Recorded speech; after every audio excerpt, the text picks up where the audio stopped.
மாலை வணக்கம். இன்றைய பதிவு, திரு விஜய் அவர்களால் ஒரு தொகுதியிலும் வெற்றி பெற முடியாது.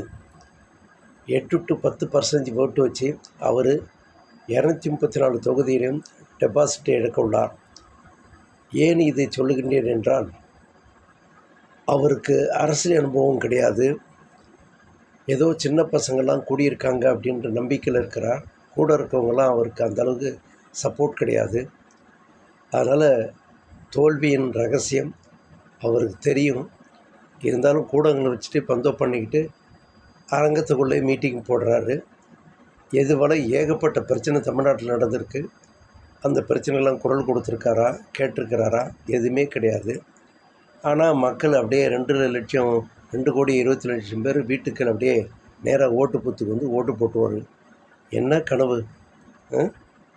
முடவன் கொம்புத்தோனுக்கு ஆசைப்பட்ட கொம்பு தேனுக்கு ஆசைப்பட்டு அதுமாரி ஆகிப்போச்சு. இதெல்லாம் வேலைக்காகுமா? விஜய் அவர்களே, உங்களை வெற்றிலாம் இன்னும் 10 வருஷம் ஆனாலும் முடியாது. புரியுதுங்களா? அப்பப்போ ஒரு ஸ்டெண்ட் விட்டுக்கிட்டு நான் அண்ணா கடமை கண்ணியம் கட்டுப்பாடுன்னு அது ஒன்று கூட கிடையாது. எம்ஜிஆர் செய்யாத ஆட்சியா 77 வரைக்கும் உலகம் போற்றும் தலைவர்கள் ஒருவர் கடவுளாக வழிபடுறவங்க. ஆனால் ஊழலாட்சி அதுன்னு சொல்லி திரியிறீங்க. கொஞ்சம் நாக்கு அடக்கி பேசுங்க. ஏடிஎம்கே தான் வின்னு, எடப்பாடி தான் சிஎம்மு. இந்த வீடியோ பிடிச்ச லைக் பண்ணுங்கள், எனக்கு சப்ஸ்கிரைப் பண்ணுங்கள். நன்றி தரும். வணக்கம்.